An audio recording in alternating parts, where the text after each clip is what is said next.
The protagonist arrives in a small town where a mystery is about to unfold, maybe even a conspiracy. The villagers are not what they seem to be, and something sinister has taken root here. This could describe any number of stories. I could be talking about Twin Peaks, The Stepford Wives, or any Silent Hill game right now, and if you guessed any of those, they would all be valid answers. But unless you're of a certain cultured persuasion, there's one story that you might not think of immediately. Yet it is one of the best entries in the small-town horror subgenre that I have yet to experience. I don't know why I'm being all coy about it. You literally clicked on the title to get here. Of course, I'm talking about Higurashi When They Cry, a sound novel written by Rika 07 and initially released in Japan in 2002. It follows the story of Keiichi Mahibara, a student and new resident of Hinamizawa, a small town in the boonies of Japan, back in 1983. Obviously, something goes wrong, and Keiichi must endure the events that transpire after the infamous Watanagashi festival, but it is really left up to the player to examine the story and figure out the mystery.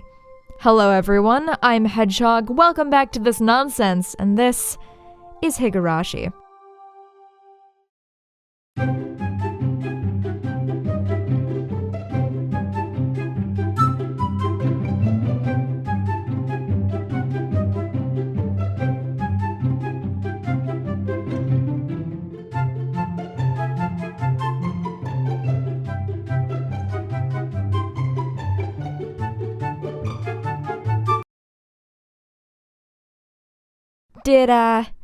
Did you like that intro?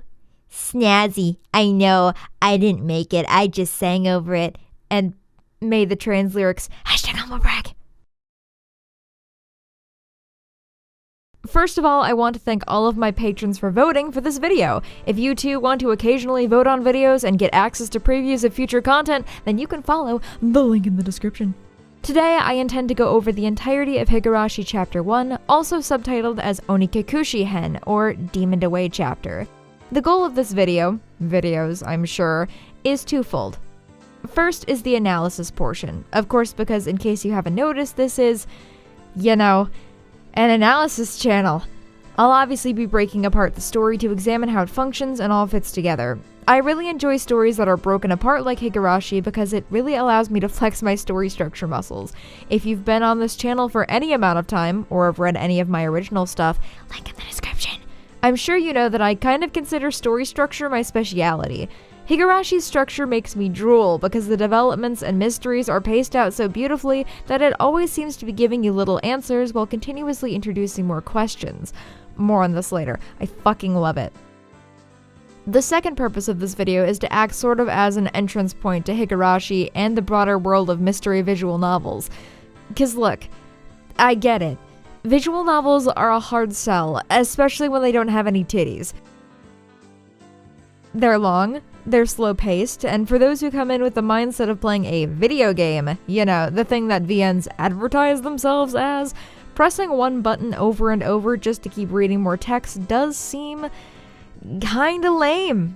I get it, and I know that I'm a little weird for liking them, but I also like reading, so send the internet police after me, I guess. Coming into this story like it's a book with pretty pictures, however, nets you an engrossing tale that frankly is really hard to put down. For reference, it caused my heart to implode in on itself and morph into a black pit of fucking despair. Several times. Alright, enough of the Victorian writer posturing. In plain English, it fucking rules. So here's what we're gonna do. Or, at least what I'm gonna do. If you want to stick around to see it, then that's your own prerogative. We're gonna go through the entire story of Onikikushi Hen, add English voice acting to some of the important scenes for dramatic effect, and to finally give Alamise the chance to flex because holy cow, after 4 years, I'd say she deserves it. And then pause at specific moments to break the story apart and see how it works. All I ask, dear viewer, in return for all my hard work on this video is that you don't watch it. Okay, I'm kidding. Kind of. But seriously, experiencing Higurashi through my videos is all fine and well, but nothing can quite replace the original. And it's not going to be the same if you try to read it after I spoil the whole plot for you. So, make a deal with me, the demon on your shoulder, right here and now. If, while you're watching this video, the thought ever crosses your mind that this is all pretty neat and it might be fun to, perchance, experience it as it was originally intended, and without me sucking absolutely all of the magic out of it, act on that thought. Higurashi had a brilliant release format, splitting the game into different chapters that can be purchased and downloaded separately. The first game is only going to run you like $8 on Steam and will take less than 15 hours to get through. Also, it's like constantly going on sale, so you'll probably pay even less than that. Each individual chapter has its own story that ties itself up pretty neatly in a little bow, so it's not really weird to take a break in between chapters either. That won't make a whole ton of sense now, but by the end of this series it will. Hopefully. Just a couple of notes before we start. First, I have a wonderful repertoire cast of actors that I've been pretty consistently working with for years. Not all of them are in this particular video, but you'll see all of them pop up on this channel pretty frequently. For those that have them, the links to their internet presence are in the description. So if you think they did a good job, please go check out all the other things they do and maybe leave a nice message or something. I don't know. Most of them are also on the Discord server, so feel free to come over and say hello. They won't bite. Well, most of them. I'd watch out for Leroy. Second, you might be wondering why my footage looks so different than the Steam photos. That would be because I'm using the 07th mod, which converts the game to use the sprites, backgrounds, voice acting, and music of the PS2 version. Say what you will about the sprites, though I definitely prefer the PS2 versions, but overall it makes the game look far more appealing. I kind of hate the old visual novel style that puts the text in the middle of the screen, because at that point I am just reading a book with extra steps. Alright, Hedge, that's enough. Stop talking because I want to hear you talk. Cool, that's fine. You just want to see the waifus, right? I'm not good enough for you anymore? Well, it's fine. 2 of them are like 12, so joke's on you, sucker! So, in the words of its author, Ryokishi 07, welcome to the world of Higurashi when they cry. The Onikakushi arc will be the opening, inviting you into the world. Sit back, relax, and enjoy life in Hinamizawa to the fullest. The difficulty for this chapter is extremely high, but I hope you will enjoy the reward. We open with an odd little poem by the illustrious Frederica Berncastle before...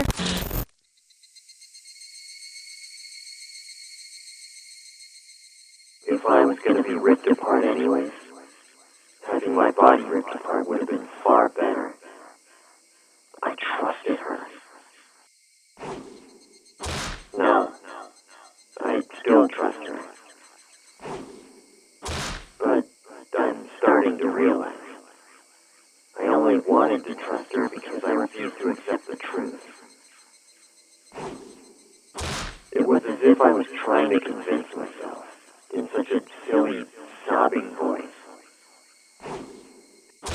And those tears making a mess of my face. Somebody's been apologizing for a while now. I wonder what she's apologizing for.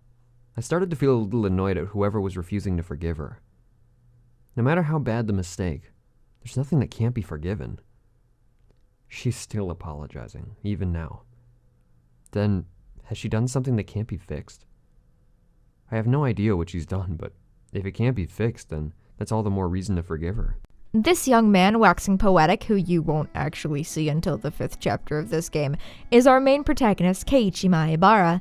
He's currently on a train, riding back from the city after attending the funeral of a relative. He used to live there, but about a month ago, he and his family moved to a small backwater town in the boonies. Past where the dense forest encroaching on the mountain road suddenly opened up.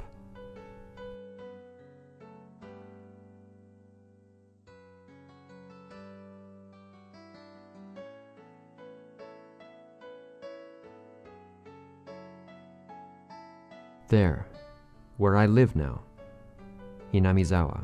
After the initial introduction of Higurashi's most important character, the town, we cut to the next morning. Keiichi wakes up, eats a lovely breakfast with his mother, who comments that he gets up so early.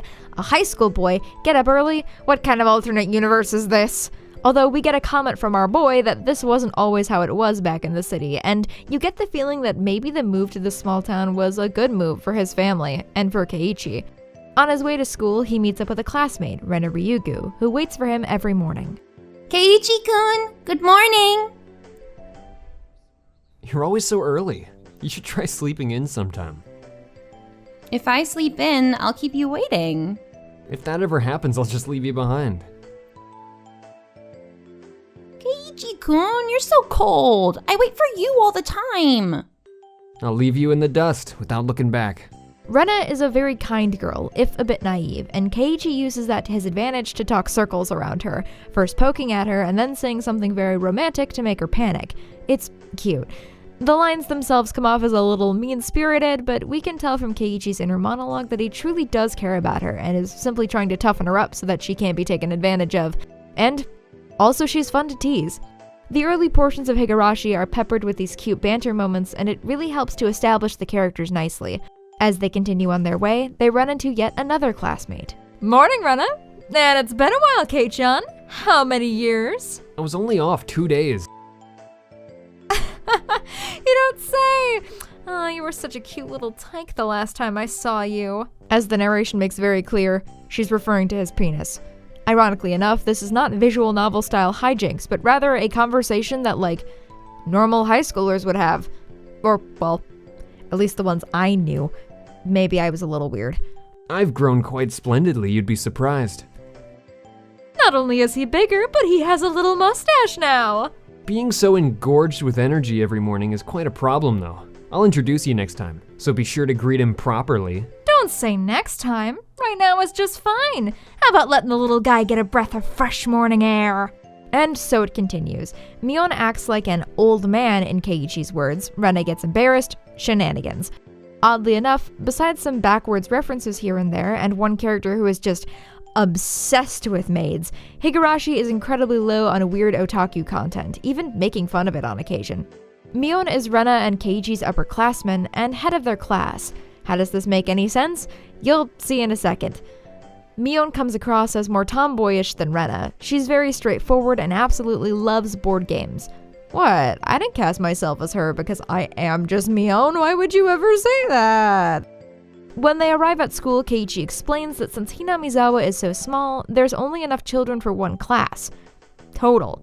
So everyone's in there from kindergarten to high school. This leads to a highly untraditional sort of classroom with a lot of independent work amongst the students, especially the upperclassmen.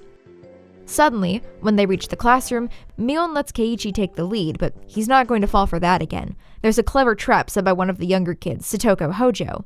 Satoko is haughty, clever, and has a little bit of a cruel streak. We're never given her exact age, but she's probably about 12. In the classroom, she has laid about 3 layers of traps, and just when Keiichi thinks he's got them figured out, he gets caught up in the last one and hurts himself. My, what do we have here? A fair morning to you, Keiichi-san. Aren't we a lively one this morning? That was a step up from your usual trap, Satoko. I haven't the faintest idea what you mean. You're quite unlucky this morning. You little ow. Pain, go away. A small hand, belonging to the final member of the main cast, Rika Furude, rubs his head. You didn't sprain your back or anything, did you? If you rub it like this, the pain disappears. Yeah. Thanks, Rika-chan. The pain's going away now. Yay! Rika-chan, good morning. Good morning to you, Rena. A good morning to all. In contrast to Satoko, Rika is the very model of a good kid. She's polite, small, and very adorable. You get the distinct feeling that she sometimes uses these facts to her advantage. The 5 banter and bicker together for a while, and eventually Rena can't take the cuteness and goes cute mode. Aww, Satoko-chan is crying, so cute. You can't take them home. Oh, but they're so cute. You can't, no matter how cute they are. But just for a bit, it's fine. It's fine. As it turns out, Rena adores cute things, and it is an ongoing trend of her to want to take cute things home with her. And on it goes for the rest of the morning. All right. I want to take a second to address the elephant in the room. Something that you're probably already thinking of. This is Higurashi? The psychological horror mystery that people have been hyping up for years? Yes, it is. But so far it does seem rather underwhelming, doesn't it? While the writing for the characters and how they interact is top-notch, giving them a little more personality than your average visual novel character, this is all a little long, a little boring, even. Hey, I'm there with you. I started reading Higurashi about 3 different times before I finally made it through the first chapter. The fact is that the game is going to continue on like this for nearly half its run before finally going balls to the wall bananas insane. There's 2 distinct reasons for this. One that made this first half much easier for me to swallow on my initial playthrough. One, of course, is that you get attached to the characters by allowing them to simply exist and interact in their natural environment. You get to relate to them as people by observing and experiencing their everyday lives. The other is so that when it does pivot into its darker plotline, you're given a solid base for how this world usually is or should be, so that you, along with Keiichi, both have a distinct wish to return to when the world was good and simple for our main cast. This is all well and good. However, I believe that this first chapter has a problem that plagues a lot of visual novels. Its pacing is atrocious. Specifically, it's drawn out far too long. We get to learn every aspect of Keiichi's life down to what he has for breakfast in the morning, and frankly, it's not really a level of detail that we need. The achievements for the Steam version are automatically collected upon completion of the chapters, so they act as a good metric for how many players stuck around, and there is a dramatic decrease in players between chapters 1 and 2 of about 30%. This might not seem all that big for your average game, but the drop-off for future chapters is far less extreme. In fact, with its long opening segment, Onikakushi Hen specifically reminds me of a certain game that any of you who have been following me for a while will be intimately familiar with. I'm talking, of course, about Doki Doki Literature Club, a game that begins as a calming slice of life VN about the antics of a high school literature club before also taking a hard right into horror. There's many differences between the two, of course. DDLC falls much more in line with viral shock horror, while Higurashi is an incredibly slow burn that feels more like a mystery thriller than a horror game by the end of its run. But in terms of the structure and pacing of both games, it's clear that Dan Salvato took a lot of inspiration from Higurashi, and I'll be using DDLC throughout this first video as a counterbalance to explain a lot of the intricacies of Onikakushi, since it's a story and game that most people in the anime/weeb circle of the internet are at least somewhat familiar with. Apologies if you are one of the few that has been spared. DDLC's establishing period is also far too long. However, I'd make the argument that Onikakushi's works slightly better for one reason only. If you can get past the odd feeling that this is a very different story than what you were expecting, Higurashi's characters are a lot more fun. They feel like a group of friends instead of a set of waifus in a bubble. I'm well aware, of course, that this was very intentional on the part of DDLC, as its goals are more in line with creating a commentary than in creating an engaging story, but the point ultimately still stands. Speaking of the characters, we're going to be spending a lot more time with them before the story really gets interesting, so I'll try to paraphrase as much as I can, while hopefully still getting you involved enough in them that you'll care when things start going awry. The rest of the morning goes pretty uneventfully. Keiichi helps Rena and Mion with their schoolwork, and then the group, Keiichi, Rena, Mion, Satoko, and Rika, all sit down for lunch together. My, isn't Sir Keiichi's lunch extravagant today? My, isn't Madame Satoko's lunch extravagant as well? The group all shares the side dishes from their lunches. For those not as familiar with Japanese culture, most traditional meals, including lunch boxes, more commonly called bento boxes, come with both a small main meal, usually some sort of meat, rice, and several little sides to eat in between. So it'd be about the equivalent of everybody placing the carrots their mom stuck in there in the middle of the table to share. But also, way better than that because the side dishes are actually, good and not just some shitty carrots. This scene is a really cute way to establish the group as close enough to almost be a family. Mion makes fun of Satoko, she cries to Rena, who then proceeds to kick the shit out of Mion. Happy family. But it also goes on for way too long, so let's keep moving. The end of the day arrives and Keiichi, Mion, and Rena all walk home together. Mion and Rena invite Keiichi out the next day to show him around town. You'll come, of course, right? If I'm free. You're being invited by a girl, If I'm free. You're probably free anyways. If I'm free. Keiichi-kun, you're not free, perhaps? Perhaps. He is, of course, free, just being a stubborn idiot. If there's one thing I hope this video teaches you, it's that Keiichi is always a stubborn idiot. The next morning arrives, and of course Keiichi is fashionably late. Rena and Mion take him around the village, and it's pretty uneventful. The villagers all already seem to know who he is, which is a little weird, but it's a pretty small village and Keiichi's family is the newest in town. Eventually, the two take him up to the Furude shrine, which, yes, bears the same last name as Rika. That's because it's her family's shrine, obviously. This is the first time that Mion mentions the festival that takes place up here every year, the Watanagashi, or Cotton Drifting Festival, which marks the end of the winter. They plan to have a picnic and are quickly joined by Rika and Satoko, who live together in Rika's house, so of course live right nearby. Rena, the smart cookie who made the lunch, seems to have planned on there being 5 people, and the group sits down to eat. Things all come to a head after lunch, however, when Rika activates Rena's Cute mode and receives 2 apples shaped like bunnies. With a flash, the mood changes, and the other members of the group immediately start to compete to see who can receive the most apple bunnies. What is it, Satoko? What's with that defiant look? Has everyone prepared proper praise to receive apples from Rena-san? Don't push yourself. What kind of praise can you think up with your weak vocab? Well then, allow me to show you. Satoko wins her over with cuteness, Keiichi and Mion strike back with charm, and then Rika takes the gold by being even more cute. They hang out and play for considerably longer, but when the sun begins to set, Rika and Satoko head home, followed by Mion.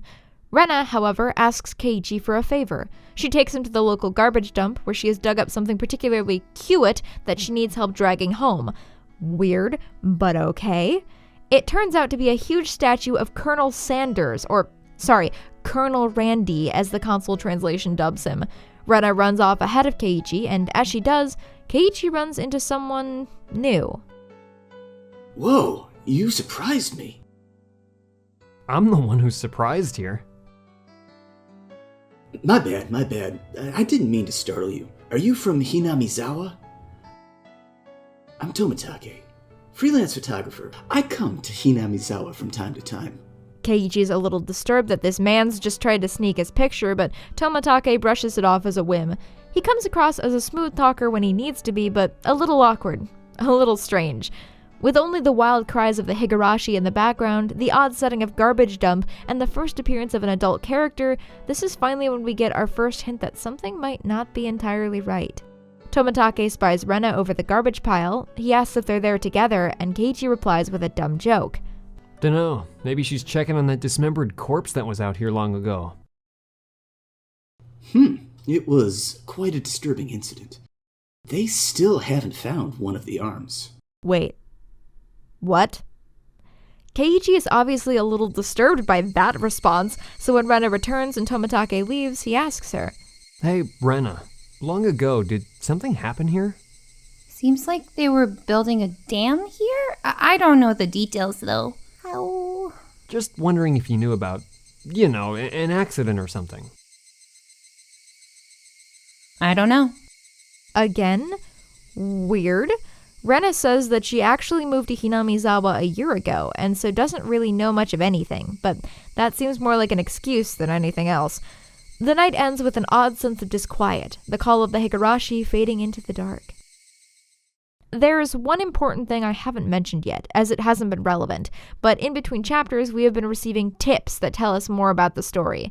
As you'll see, this gets used very effectively to bring us as the viewer up to speed on things that the current POV characters have no way of knowing, for, as you'll see, we as the reader are treated as a different entity than the characters in the story. The tips aren't really necessary for the most part in reading the story, but they add a lot of extra context that anyone who's serious about solving the mystery should probably read. I'll bring them up when I feel like they're particularly relevant. Up until this point, we've been getting extra mundane scenes with Keiichi's classmates asking about school uniforms and Keiichi's big-ass house. But at the end of the second chapter, we also get a tip entitled The Damn Site Murder / Dismemberment. Okay, that's a sudden turn. The tip is a newspaper article from 1979, which details a murder incident committed by 6 people at the garbage dump, which used to be the construction site of a new dam project. Of these people, 5 were found and arrested, but 1 still remains at large to this day. Creepy. The next day after class, Keiichi is talking to Mion and Rika about Rena's Colonel Sanders fetish, and they stumble on the topic of the dam project. It was cancelled a long time ago. Everyone gathered together and fought against it. That's right, it was unbelievable. They said Hinamizawa would be sunk into the reservoir, and we had no say in the matter. Satoko and Rena enter the room, and the first official club meeting that Keiichi is a part of begins. Because, by the way, The girls have a club. They play board games, and the loser gets a punishment. It's really intense, just... you'll see. They want to let Keiichi in and make him a member, but there's just one little test that has to happen first.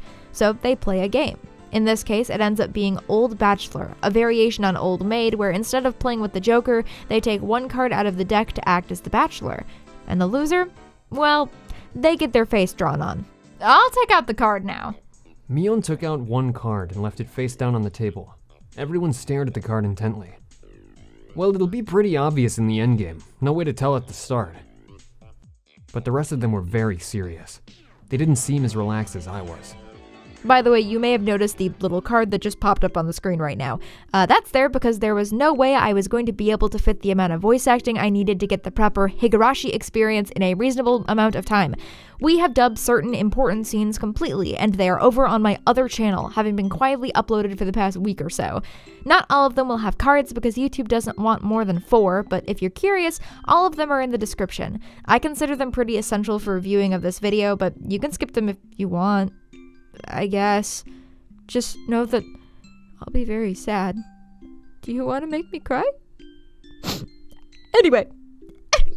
There's obviously a trick to this game, and as Keiichi reveals over the course of play, all of the other players know exactly which card is which without looking at them.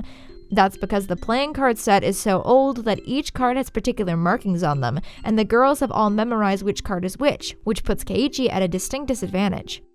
This is the scene that sold me on the slice of life segments present in the early chapters of Higurashi, mostly for one particular reason. They do that anime thing where the characters go into excruciating detail about their strategies for a certain game or contest. You know, the kind of storytelling philosophy that Yu-Gi-Oh! And Food Wars entirely base their whole identity on. Yeah, I'm a sucker for that shit. I always find that seeing the characters' mindsets and how they go about playing simple games sometimes helps me learn more about them than normal interaction. Keiichi plays a good game, and so in pity, Mion offers him one final gamble. Though he does admirably in seeing through her mind games, he ultimately loses, and gets his face drawn on. They all head home, and as Rena flies off to dig up her precious kernel, Mion and Keiichi walk home together. Keiichi asks Mion a little more about the dam project. Something sure did. A grand battle, there were sit-ins and demonstrations.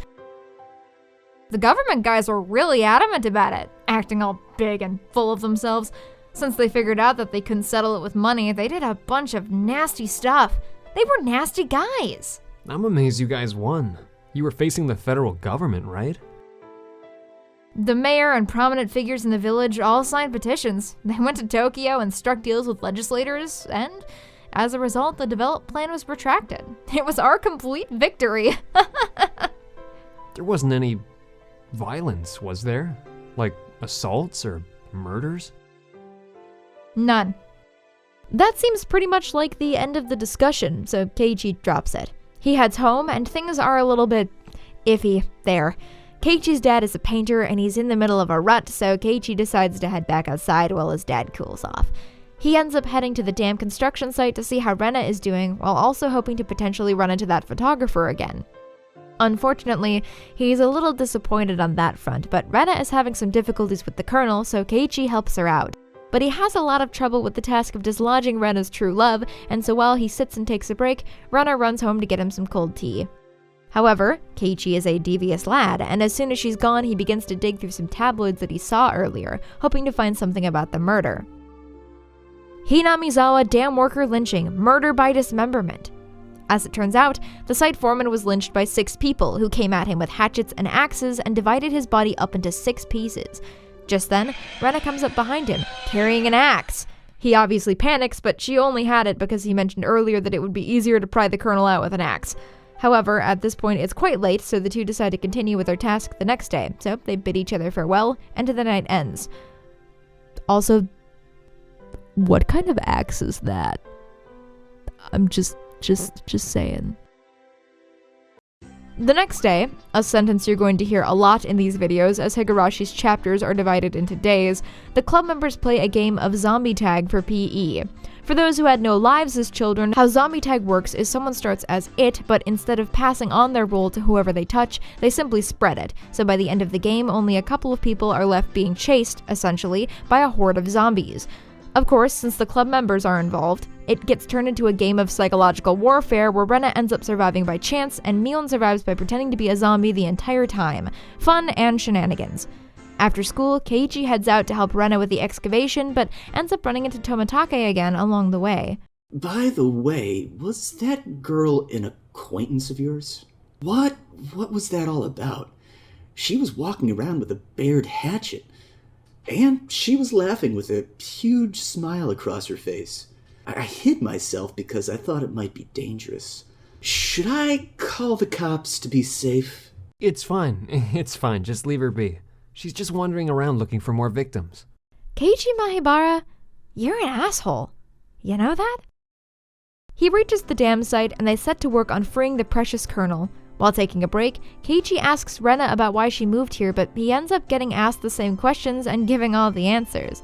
They return to work, and though Keiichi finally frees Rena's love, he accidentally ends up chopping off the figure's arm in the process. Tomitake's words flash through his mind. Seems they haven't been able to find one of the arms, you see. He can't help but read this incident now as a bad omen, but he shakes it off and helps Rena carry her prize home, their mission a success. One tip after this chapter is interesting. It turns out that Rena's name isn't actually Rena, but Reina. Rena is actually a nickname. It's a little odd how vehemently against using her full name she is, but hey, I'm the exact same way. To the extent when people finally realize that I have a much longer name than what I go by, they are inevitably surprised. The next day, the club discusses Rena's magpie-like tendencies and the upcoming Watanagashi festival. The phrase Watanagashi apparently means cotton drifting, and at this festival, the villagers take pieces of cotton and watch them drift down the river. Keiichi thinks that this will clog up the river and doesn't get the metaphorical significance, but we don't really either as we haven't received the proper context yet. They all agree to hang out during the festival with subtle hints that there may be club activities involved. Today for the club, they play another standard card game, several rounds this time, and each loser has to draw a punishment that the other members have written down and placed in a hat. All of the club members lose one by one, except for Keiichi, at least until the final round when Rena beats him soundly. The punishment he draws is having to do every single other punishment, which includes dressing up as a cat girl, speaking like a maid, and petting the principal on the head. Like I said before, the few times that Higurashi does descend into otaku content, it is sure to have some sort of twist to it. In this instance, the pervy otaku gets his just desserts. Very satisfying. Unfortunately, as fun as this scene is, I don't think it adds very much to the game. Considering Keiichi's initiation game, zombie tag, this game, and the festival challenge that we'll see in a while, there's a lot of games in this chapter, and this one really isn't necessary. As are the others, it's good to spend time with these characters, but considering that we'll get to spend another 7 chapters with them, I think it would tighten up this chapter a little bit to cut out this scene. Moving right along, Keiichi and Mion walk home together and once again run into Tomitake. It seems like he comes to Hinamizawa a lot, as Mion knows him pretty well, though she doesn't seem to like him very much. I wonder if he's really here to take pictures of birds. It just seems he's here for something other than taking pictures. I think. Don't you get that feeling? Like about that incident, the dismemberment. Oh, you too? If so, you've got good instincts, Kei-chan. Keiichi feels a weight off his shoulders as it seems Mion has odd suspicions as well, and the two laugh together, all the way home. Okay, this next day is really long, so bear with me. It had better be, of course, as it is finally the long-awaited day of Watanagashi. The club hasn't been able to meet up since we last saw them, as Mion and Rika have both been helping with the festival prep, and nearly a week has gone by since. We cut to the night of the festival, and Keiichi is currently jumping out of his shoes in preparation for the biggest club event of the season, the Watanagashi 5-Demon Firefight. Rena comes to pick Keiichi up, and his mother asks her to look after him for her. Oh, yes, ma'am! Even if it means I must sacrifice myself! They meet up with Mion and make their way to the festival, which is fully decked out. It looks incredible, especially for a town as small as Hinamizawa. Apparently it's a really big deal, as over half the village and many people from outside of town attend. They find Satoko and Rika, who looks incredibly cute in her shrine maiden outfit, and the firefight begins. The first couple of challenges are pretty simple tests of who can eat things the fastest, like hot takoyaki, cold shaved ice, and cotton candy. They run into Tomitake, and after an odd moment where he contemplates moving to Hinamizawa but seems unable to for some reason, Rena asks the club if he can join in their activities for the evening, so that he can have one final fun night before he goes back to Tokyo. Though Mion seems a bit reluctant, she eventually agrees. What our club does, you see, in order to cope with our complicated society, we perform various activities with various rules. Sometimes they're in your favor, and sometimes they work against you. I'm pretty weak, so I'd prefer you not single me out. Let's try to get along. If you wish to mock our childish games, then this will be the perfect opportunity. We'll leave you with nothing. We won't even leave the hairs on your butt. So, it's a club where we play games together. Now with one additional member, the party continues onward, and they eventually run into a shooting gallery. The game is simple. 3 shots per person, whoever gets the biggest prize wins. There's a very large teddy bear, which is the biggest prize, and Rena clearly wants it. Very badly. Most of the club members try and fail to get that bear, but in the end, after seeing everyone else's strategies, Keiichi nabs it and elects to give his prize to Rena. I can't, Keiichi. This is everyone's after all. How? After much protesting, she ultimately accepts it. Soon, the festival ceremony begins. Rika performs the ritual, which consists of taking a large hoe to a bunch of futons which absorb people's illnesses over the winter. Then, everyone funnels down to the stream and grabs a piece of cotton from the futons. They each say a little prayer to Oyashiro-sama, the god of the village. Oyashiro-sama? What's that? The name of the shrine's god? Yes, it's the guardian deity of Hinamizawa. It brings about both miracles and curses, so you must be sure to show respect. They place their pieces of cotton on the water and watch them drift away. Keiichi stares off into the water and somehow gets separated from Rena. Fortunately for him, he runs into Tomitake and wow, who is that? We don't know, because she doesn't tell us her name. Rude. Keiichi infers that the two are here together and that the woman is a Hinamizawa resident, as she knows who he is. The adults ask how Keiichi is getting along in the village, and he admits that though he already feels at home here, it seems like there are a lot of things that he doesn't know. Tomitake and the woman agree to fill him in, and he begins asking about the dam construction project. Most of what they say at first we already know, but it's nice to get it all laid out for us, because this conversation is going to be the platform on which most of the mystery is built. The government wanted to build a dam, and there were good conditions for it right near the Hinamizawa area. Unfortunately, that means that the town would end up underwater. There were a lot of protests, and eventually the town and the government came to an agreement, and the dam project was cancelled. During that time, the dam construction manager was dismembered, oddly enough we now find, on the very night of Watanagashi. There was a fight at the dam site, and the 6 assailants, fearing prosecution, split the body into 6 pieces. 5 of the 6 turned themselves in, however, out of guilt, but the 6th has never been found, and the right arm that he took with him is still missing. It was near the end of all the trouble with the dam, you see. So everyone was saying that it was Oyashiro-sama's curse. Oyashiro-sama's curse, huh? Apparently the younger ones didn't think so. But it seems the elderly in the village never doubted that it was Oyashiro-sama's curse. But I wonder about now. There are quite a few, I think, amongst the youth, too. A few what? People who believe in Oyashiro-sama's curse. Then, after that, it continued every year. Always around this time. Continued? What continued? Every year, on the day of the Watanagashi, somebody dies. The year after the dismemberment, a resident of Hinamizawa who had supported the dam project fell off a cliff while on vacation. His wife was with him, and her body was never recovered. The next year, the village priest died from an unknown illness. His wife drowned herself in the middle of the night. The next year, it was a local housewife. But wait, what does that last one have to do with the dam, or with Oyashiro-sama? The victim's family, you see, happened to be that of the younger brother of the dam supporter who fell to his death 2 years before. So, yeah, that was a lot more than you were expecting, right? Here's where you sit up in your seat and start paying attention because, of course, on the night of the festival is when the story starts for real. Separately, all these incidents seem fairly cut and dry, but put all together, of course, and a conspiracy of sorts starts to emerge. Whether caused by mankind or by gods is a question that will hang over most of the game. Then? So someone died the next year, right? Who was it that time?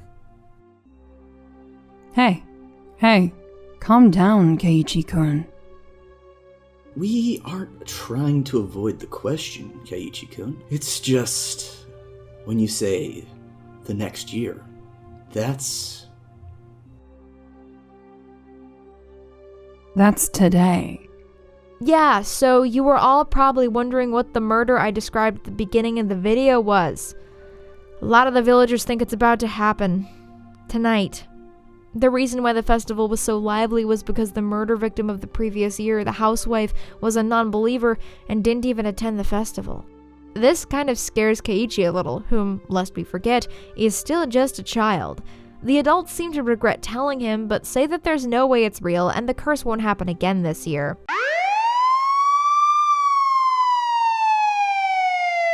When Tomitake lays it all out, there were reasons behind each case. The first victim had been killed after an inebriated argument. The second victim was highly investigated by the police and was concluded to be an accident, etc. Tomitake promises again that nothing will happen this year. Then the woman claims it's getting late and takes off. Soon after, Rena and the others locate Keiichi and Tomitake. As the older man was the loser in their competition earlier, he gets the punishment. Mion pulls out a permanent marker and takes it to his shirt, where she writes him a nice message. The others follow suit and make Tomitake promise to wear it all the way back to Tokyo. The tips for this chapter consist of a couple of newspaper articles about the previous year's incidents. Nothing much new here. The housewife's death wasn't even reported on. However, the last tip is not an article at all, but something called radio log. This is Okinomiya Station, calling Unit 3. Unit 3, please respond. This is Unit 3, loud and clear. Backup is heading your way. Hold position until further instructions. Over. Roger. Unit 3 acknowledged. Requesting no headlight. Requesting radio silence. Station. The doctor has arrived. They want to carry it away. What's the order? Over? Acknowledged. Leave it to the doctor. Affirmative. Understood. Backup has arrived. Shouldn't we let them take a photo first? I think the Vic is done for. The what now? So it, seems like Tomitake might be a dirty, dirty liar, but we can't get a confirmation on when this tip takes place yet, so for now we'll have to keep reading. But it does do such a good job of lodging a pit in your stomach, doesn't it? The next morning starts out pretty normal. Keiichi, Mion, and Rena walk to school together, morning antics ensue. Their teacher, Chie-sensei, gives them a warning, however, to not talk to any reporters about the festival. She was saying, don't spout stupid shit you think is funny. The club activity that afternoon consists of playing Cluedo for you weirdos across the pond. I don't think I need to point out the irony in this. The only difference is that when the club play Clue, they use their own names in place of the generic Professor Plum and Miss Scarlet. I don't think I need to point out the irony in this. Unfortunately, this calming atmosphere doesn't last for long, because the teacher walks into the room and tells Keiichi that he's got a visitor. And here's where we start slipping back down the hill again. This whole sequence is making me highly nostalgic. Doki Doki Literature Club tried to pull the exact same shit. In that game, however, we got a big scary moment, and then the game pulls way the fuck back and tries to be normal again with one major change. At first, it works very well, but the facade goes on for way too long, especially considering that the entire first half of the game was a strictly normal dating sim. Higurashi doesn't make that mistake. For one, its initial introduction to the strange and horrific side of its story is much more subtle. It's been weeding hints about it throughout the first half, and then finally laying down a usable foundation in the big riverside scene with Tomitake and his girlfriend.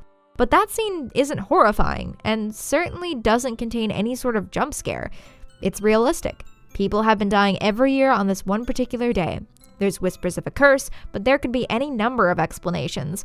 But now that the game is pulled back a bit, back into that happy atmosphere after that scene, after the weird tip we just got that doesn't outright say that someone's been killed but certainly hints at it, we're left with a profound sense of unease, especially when the characters start playing a game of Clue while using their own names as the potential culprits.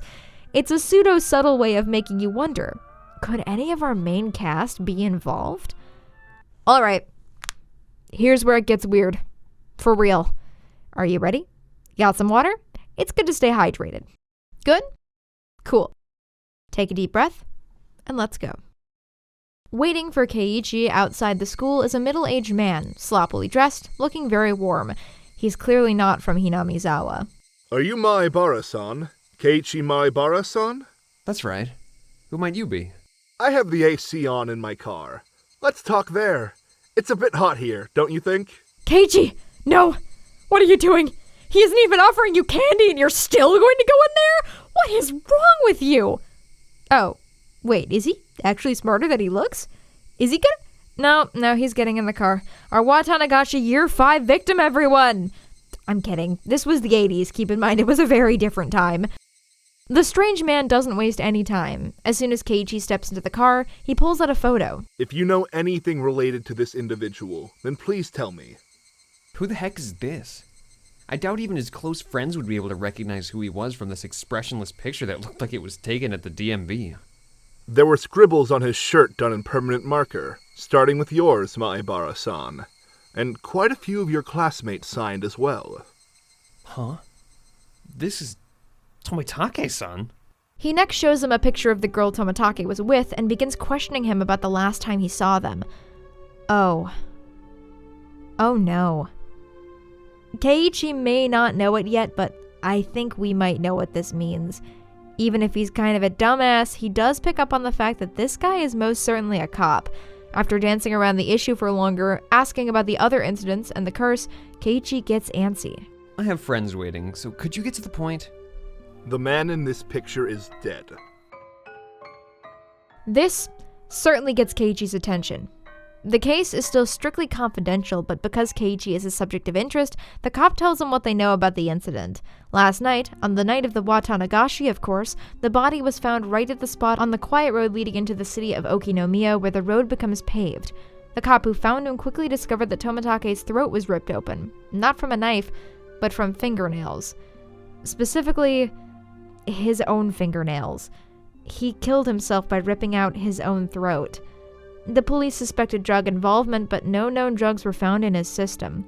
Obviously, even though it's supposedly a suicide, it looks highly suspicious, especially considering that based on tests, it appeared that the victim was in a state of hysteria just before he died.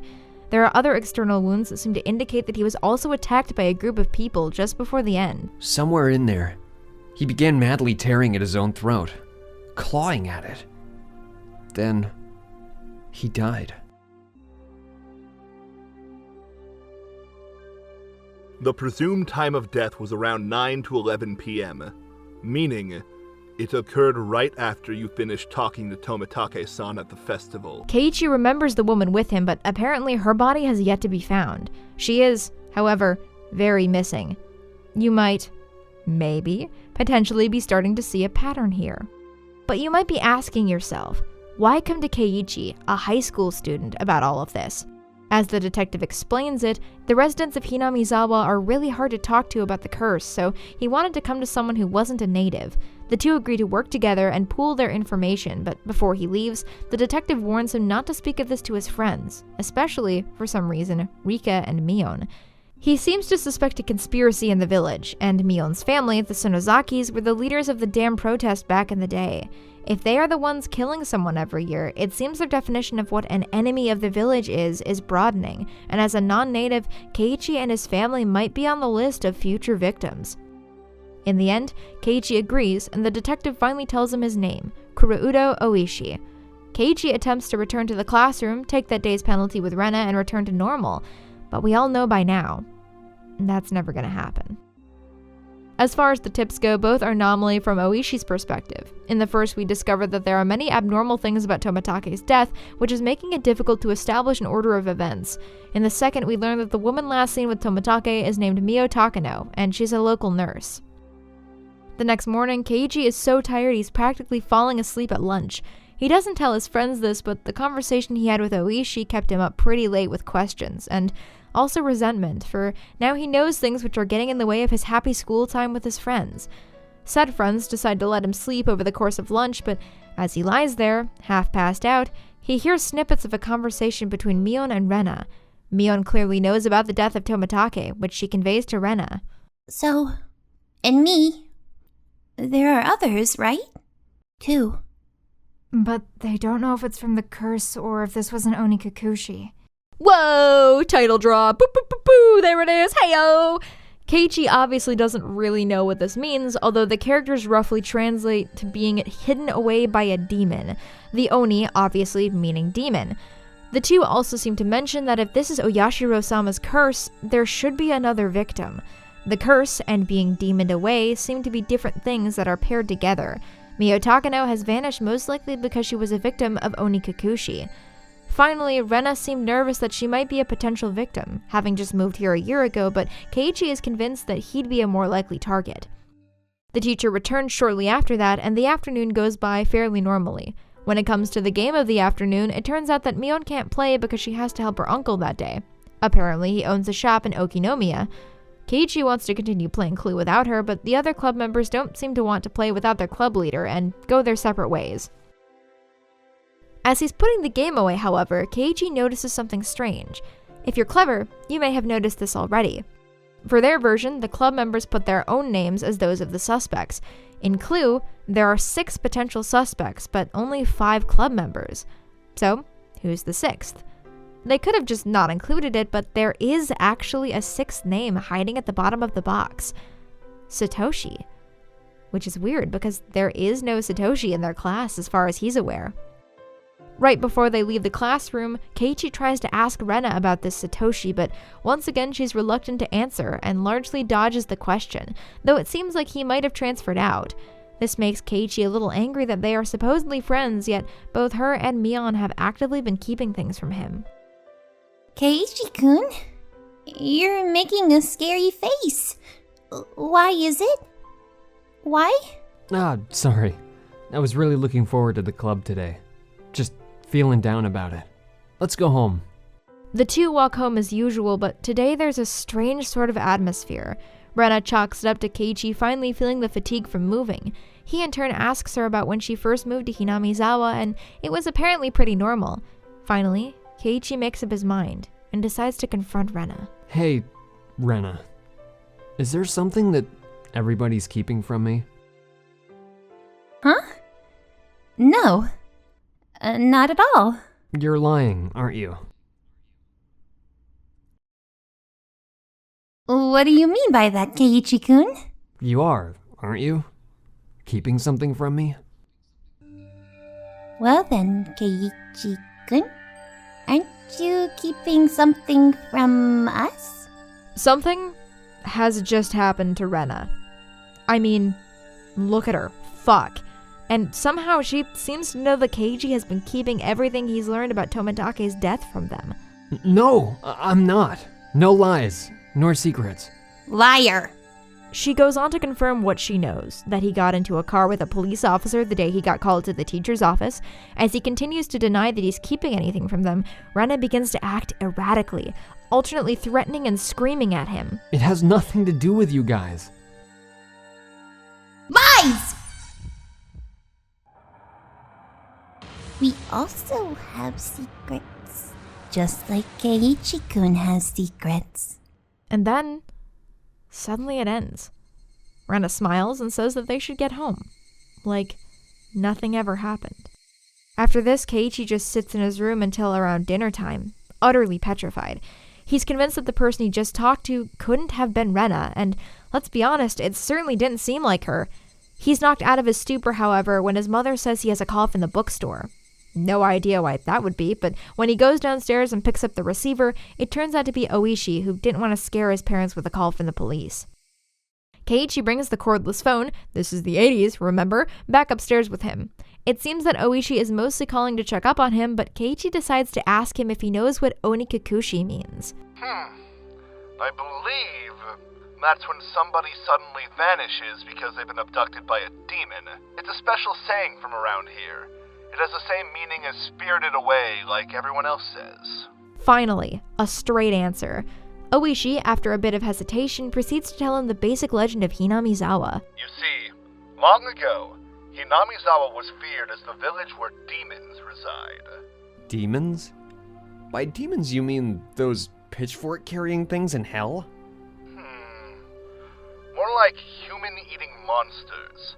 They'd go down to villages, snatching people up and gobbling them down. That kind of tale. You could say their victims have been demoned away. When asked what that and the curse have to do with each other, Oishi seems stumped at first, but when he thinks about it, he realizes a shocking pattern. In every incident, the main perpetrator in the dam murder, the wife after the priest's death, etc., there's one body that's never been found. By law, that person is treated as just missing, so they're legally still alive. It seems that a lot of the demoned away victims are wives and girlfriends, except for the first and the fourth, when the housewife's son disappeared. That certainly stands out. The child that went missing in the 4th year. Who were they? Apparently, he was quite mature, 1 year older than you. His name was Satoshi Hojo-san. So, yeah, it turns out that Satoshi didn't in fact transfer out, and also in a really icky twist, Keiichi is sitting in his seat at school. Keiichi is swiftly regretting his choices in getting involved with this plot, but something else quickly comes to mind. Rena thought that she might be next. He discusses his concerns with Oishi, who tells him to keep an eye on Rena. Unfortunately, before he can say more, he's interrupted by his father, who has brought quite a spread of cookies and tea to his room. When Keiichi asks why, his father said that he assumed he was talking to Rena up here. When pressed further, it turns out that Rena entered their house, was told where Keiichi's room was, and went up the stairs. But he hasn't seen her. So for the past hour that he's been talking to Oishi, Rena has been outside his room, listening to him. Fuck. Keiichi understandably doesn't sleep well that night and wakes up the next morning feeling rather sick. The doorbell rings and he almost jumps out of his pants when he realizes that it's probably Rena since he's late in meeting her. He tells his mom he's going to stay home from school and she goes to apologize to Rena. Keiichi lays on the couch and ends up sleeping till noon. His mom leaves him a note saying to go see the doctor when he wakes up, so Keiichi follows the map she left him, this is the 80s remember, and makes his way to the Irie Clinic, which looks very impressive for such a small town. He gets seen by the doc, who says it's probably just a cold, but on his way out he overhears 2 old women discussing a young nurse who went missing and who was seeing a photographer from the city. Her name is Takano. So Mio Takano worked at this clinic. It seems that Oyashiro-sama is following Keiichi now. Thus, even though I was separated from the daily monotony of school, I wasn't able to escape from Oyashiro-sama's shadow. But of course, Oyashiro-sama was the guardian deity of this place, of Hinamizawa. As long as I was in Hinamizawa, I wouldn't be able to escape. As he makes his way to maybe get something to eat, Keiichi runs into Oishi, who offers to take him out to lunch. I expect you'd rather avoid using one of the local places. Let's go into town. It's a bit of a drive, is that alright? I know a pretty good place. Obviously, Oishi wants to talk to him about the case, but this is the second time we see him get his point across in a roundabout way. He's smarter than he initially comes off as. On the way to town, Oishi tells him what we learned in an earlier tip, that no drugs were found in Tomatake's system, so the police have unofficially labeled his death due to the curse. They make it to the restaurant, and after a minute, Keiichi realizes that Oishi has taken him to a maid cafe. Weird, but okay. Oddly enough, this location will become very relevant in future chapters. Since Oishi and Keiichi discussed the history of the village the other night, the police detective asked his mother about it for more info. Turns out Hinamizawa used to be called Onigafuchi, the Demon's Abyss. Onigafuchi? That's quite the name. The name is still around. The marsh where the Shinto priest's wife drowned herself is still called Onigafuchi. It's said that the depths of that marsh connect to the realm of demons. In terms of reality, the demons were probably more like mountain mystics who were very strange but also probably healed people from the towns below. But they were still man-eating demons, according to the story my grandma told me, as payment for treating the son's illness. Let us eat the mother who brought him here, was apparently how things went. Then, apparently the demons descended on Onigafuchi and ate all the villagers.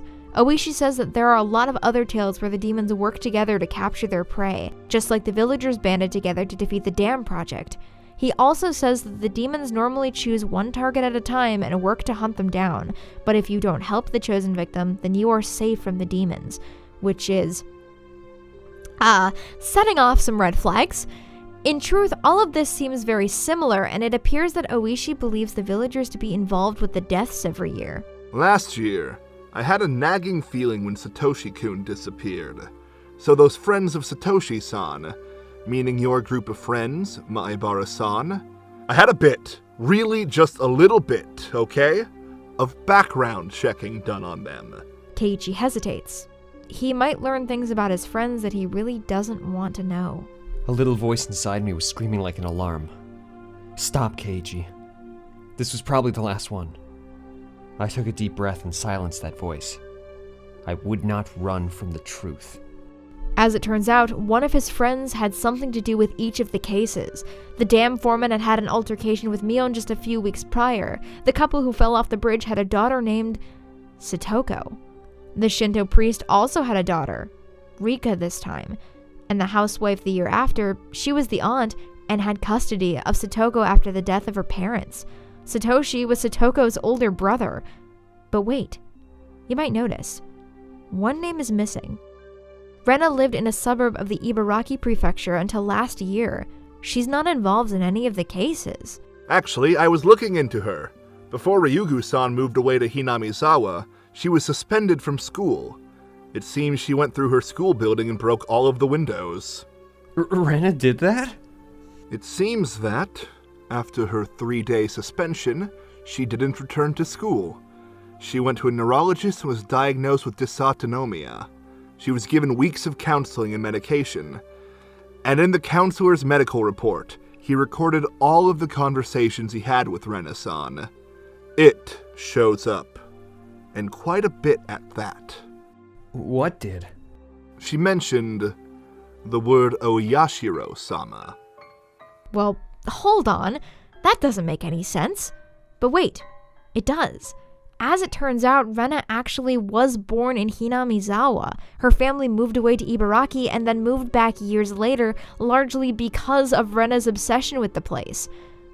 Alright, this all makes sense so far. Kind of. But one question. Who was Tomitake related to? The answer is, of course, all of them, as they all spent the night at the festival together right before he was found dead. On the way back to Hinamizawa, Keiichi asks why Oishi would reach out to him in particular. Oishi is retiring this year, so he won't be at the next Watanagashi. He's afraid that Keiichi might be the next victim, so he wants to protect him, especially since it seems that he suspects all of his friends. In addition, someone in the town is pressuring him to stop his investigation. When they reach Keiichi's home, Oishi tells him to contact him whenever he feels the need, and that he's always on his side. Keiichi realizes, however, that though that might be true, Oishi is really using him as bait to catch the perpetrators. Keiichi spends the rest of the day resting, well, as much as he can after hearing all of that, and late into the evening, he gets a phone call.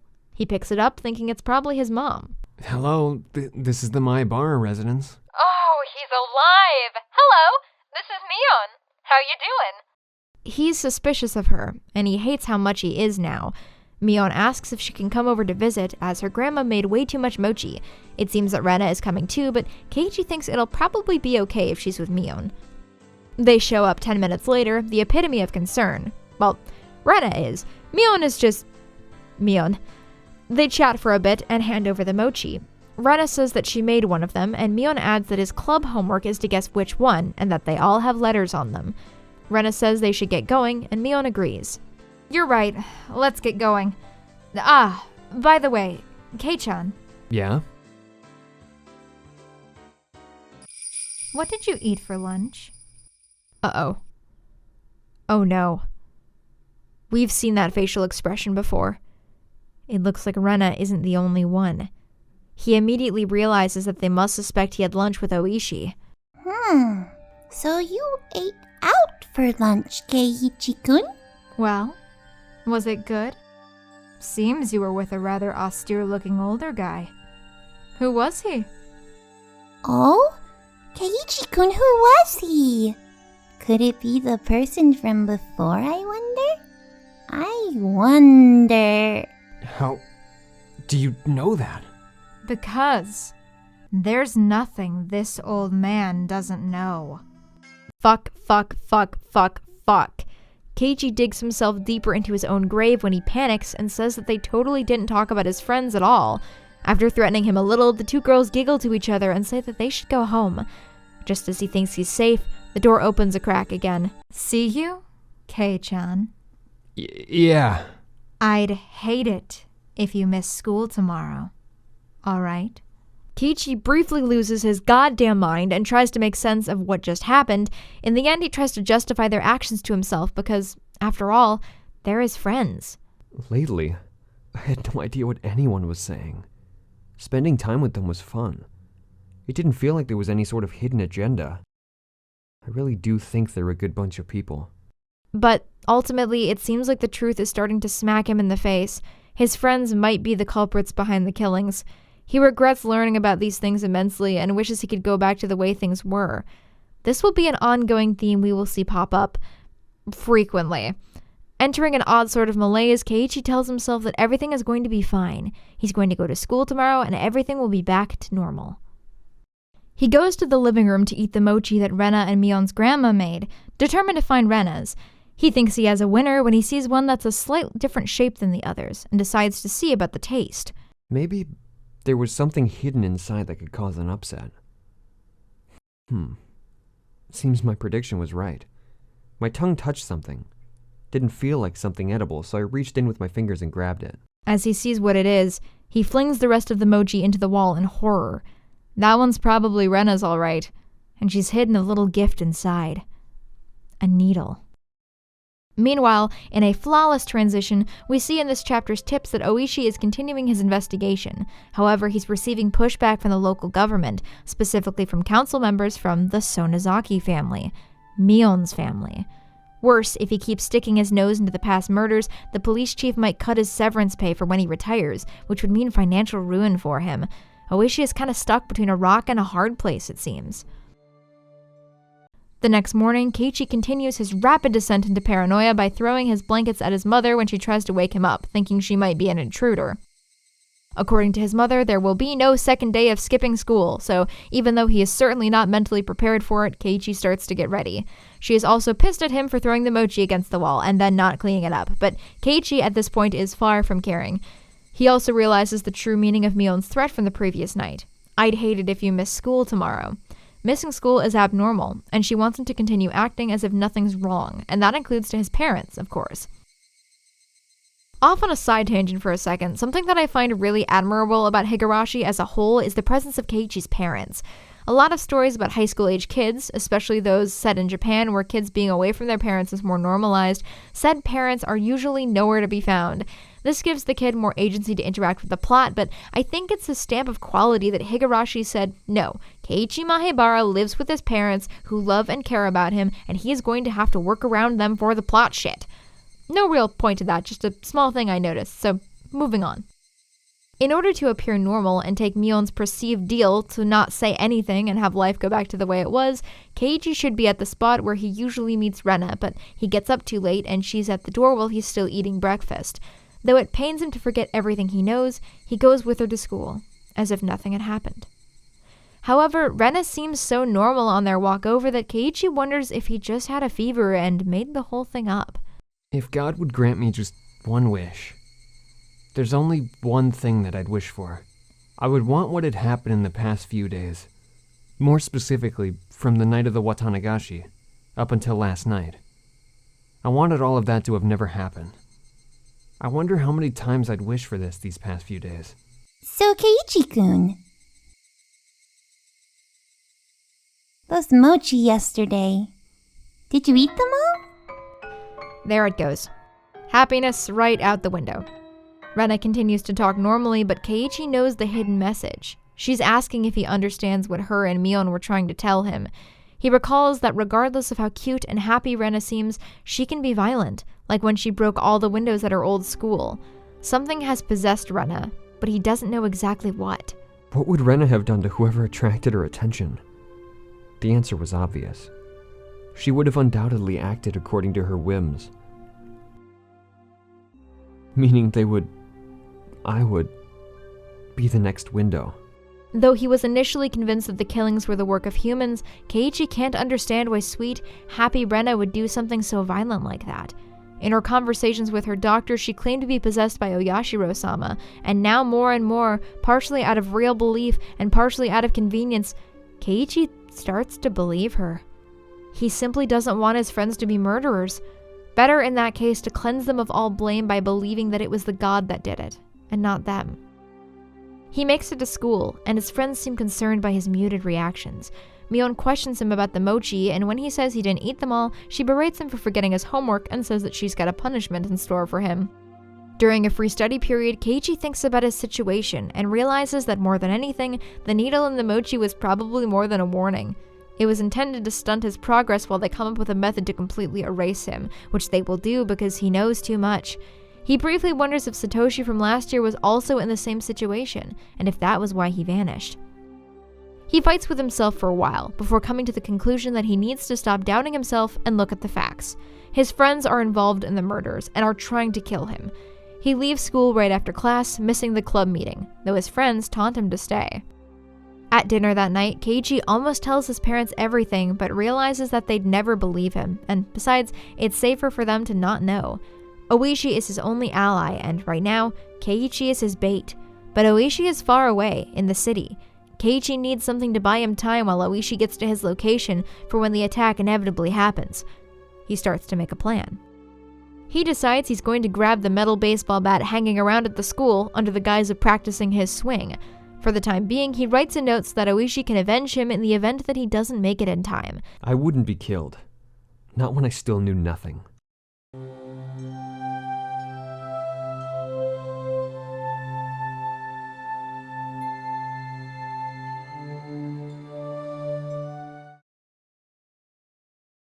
Keiichi-kun's been feeling down lately. Maybe he's in a bad mood. I wonder. Maybe he's on his period. Chan, that's gross! What do you think? Dunno. Could be that Kei-chan... maybe... I don't know. That day, Kei-chan was in that car talking to some tubby middle-aged guy, right? Yeah. No mistake. That Oishi, he probably fed him something fishy. He looked serious. Keiichi-kun's face was so pale. You see, you might not know this, but he's actually the messenger of Oyashiro-sama. Huh? What do you mean? Whenever he shows up, someone is demoned away. No lie. Oh, is that so? The year before last, when Rika-chan's mom drowned, right? Right before that, she was visited by Oishi. Now that you mention it, he was around before Satoshi-kun transferred out, too. Transferred? You're so sweet, Rena. So this time he's appeared before Keiichi-kun. So Keiichi-kun is going to be demoned away, too.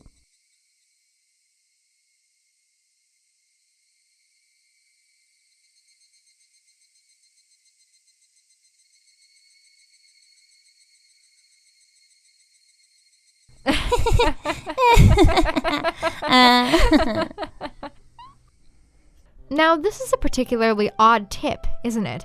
Getting out of our main character's head is sometimes a good thing, as this scene kind of makes it seem like Rena and Mion know less about the curse than Keiichi thinks they do. Then again, they did laugh at the end, so the whole thing might just be a sick joke to them. We can't deny the possibility that they might actually be possessed by Oyashiro-sama and might not remember having acted the way they did. Wow, would you look at that? Now our head is going in circles, just like Keiichi-kun. One of Ryokishi's strengths as a writer is making us experience the things the characters are going through by not only sticking us in their heads so strongly, but also by making us in turn go through exactly what they are, questioning what we see and hear to the extent that we ourselves might be split on what's really happening. It's kind of genius. Anyway, let's just get back into the mind of Keiichi and see what he's up to. This is the first time I'd ever woke with such clarity. It was 5:59, just moments before my alarm would go off. I was amazed at the precision of my internal clock. Yeah, alright, I think he's going off the deep end. Keiichi leaves for school really early so that he'll purposefully miss Rena, freaking out his mom in the process. Because of the fact that he left so much earlier than usual, everything looks different. Without a doubt, it felt strange. It left me with the impression that I had destroyed the illusion Hinamizawa had set up for me before it had enough time to prepare all the props needed to deceive me. Suddenly, as he's walking to school, a van comes up behind him and nearly runs directly into him. Luckily, he moves out of the way just in time, only managing to get swiped by the side mirror. Because the car was firmly on the wrong side of the road, his side, he comes to the conclusion that it was trying to run him over. It seems like at this point the whole town may be in on the conspiracy. Keiichi reels, trying to figure out just who is his enemy. When he gets to school, he discovers that he won't be able to get the metal bat just yet, as it's in the gym class storage shed, which is locked tight. He ends up looking for something in the classroom instead, fearing being attacked at school, and digs through the students' lockers. In one of them, he happens to find a bat. A metal bat. Odd. Exactly what he was looking for. My, you're quite early this morning, Keiichi-san. Satoko and Rika enter the classroom, but Keiichi has to change into his tracksuit as his clothes are covered in mud from the van incident earlier. Satoko leaves, embarrassed, but Rika hesitates a second. Please don't lose that bat. Keiichi goes outside to practice his swing, but it's really to let anyone who might think of attacking him know that he's armed. Rena and Mion come over and they have a normal conversation, which causes Keiichi to laugh. After they leave, he hits the ground in frustration, upset that they can still make him laugh. He's afraid that if anyone gets close to him, he'll show weakness and they might kill him. As I screamed with all my might, I beat the metal bat into the ground over and over. With every impact, my weakness was beaten down. Smash! Forget! Smash! Don't be soft! Smash! Know your enemy! Smash! Like hell I'd let them kill me! The problem is that his enemy seems to be everyone, and there's only so long he can go before he breaks. After school, Keiichi once again skips the club, and it seems like he's really hurt the other club members with his behavior, but he uses the opportunity to tear out the last bits of softness in his soul and leaves. On his way home, Keiichi realizes he's being followed. It seems to be just one person, and he can barely detect it because they're matching his footsteps almost perfectly, walking when he walks, stopping when he stops. Hey, I know you're there. I know already. I know you're there. He skulks into the undergrowth, only to find Rena. She's curled into a ball, seemingly scared of him. He yells at her, telling her not to follow him, and insists that she walk ahead of him to her house. I'd like to go home together with you. I knew it was a lie. If you wanted to go home together, you should have just called out to me. Now you're just blurting out random lies. I'm sorry. I'm sorry. If you get it, then go. I'm going, so please stop with the bat. It's scary. She walks ahead of him, but stops abruptly, and suddenly, Keiichi feels the wind change and becomes aware that something very bad is about to happen. Rena still doesn't look at him, but starts talking, questioning him about the bat. After he yells some more, concerned that she's going to attack him and just wanting her to leave, she asks one more thing. Just one last thing? Tell me one last thing. Why is even your bat the same? I don't understand what you mean at all. Say it clearly. I mean, why is even the bat the same as Satoshi-kun's? He realizes then, even though he got it from an unlabeled locker, who the bat belonged to. It's faded, but at the end there's a strip of white tape that says, Satoshi Hojo. Why is it that you're doing the exact same thing Satoshi-kun did when it happened to him? Satoshi-kun also.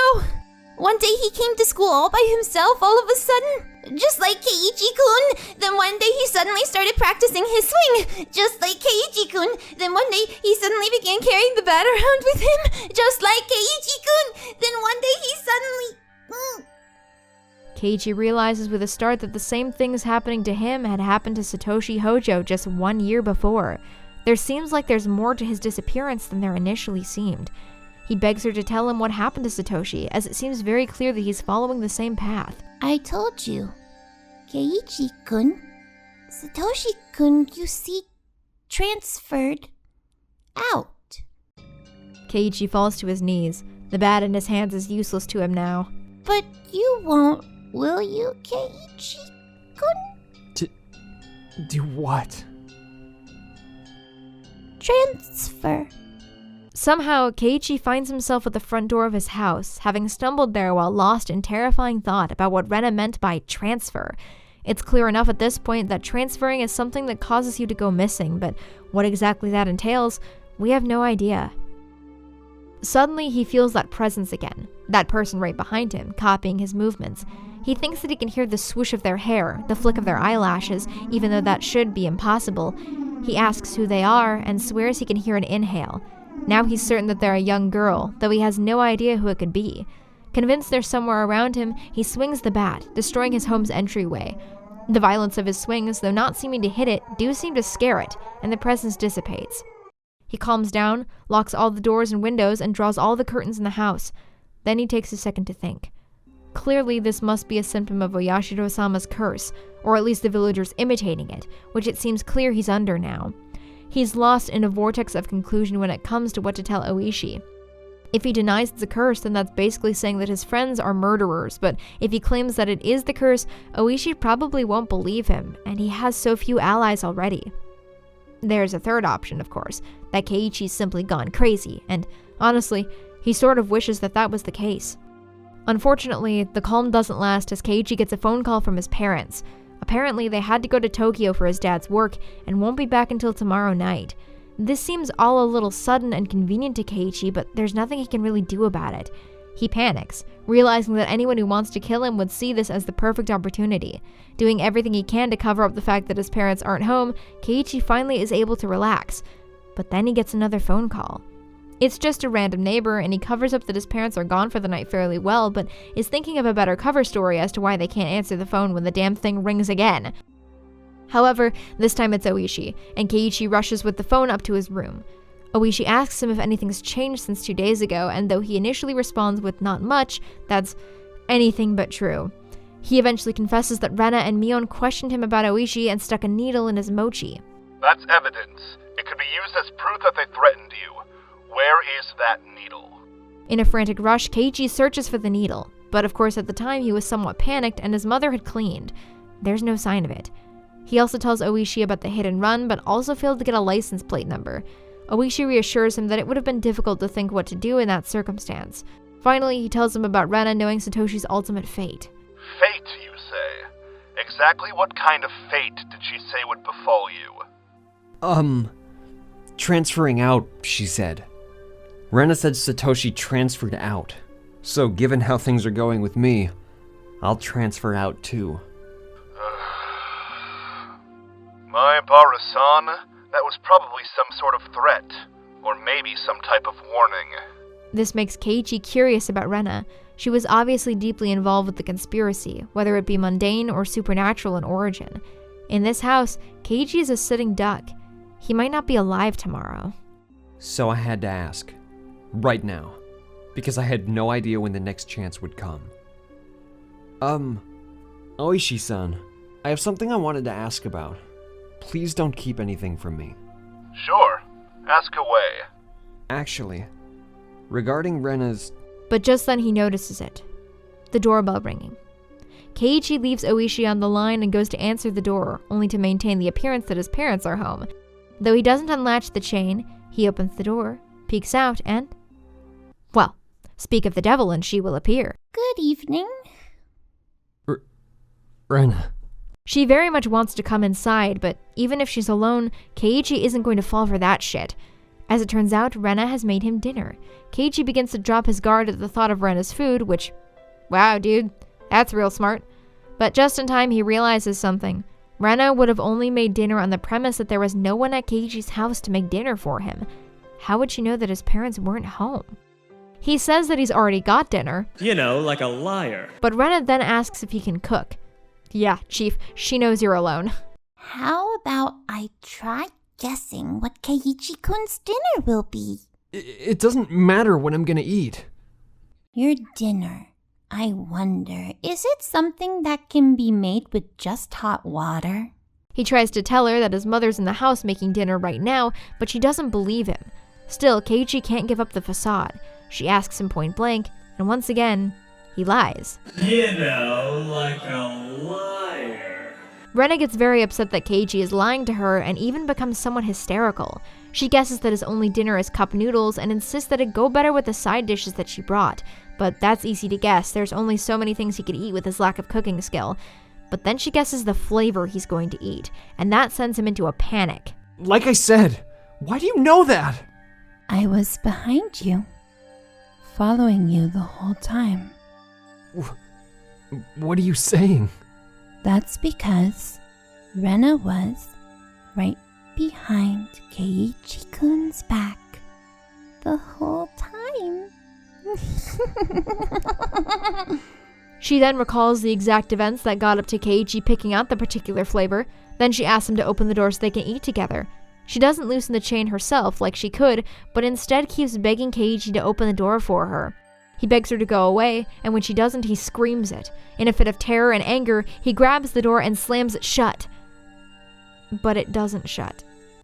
Rena's fingers are caught in the door. It hurts! It hurts, Keiichi-kun! It hurts! Go away. Go away.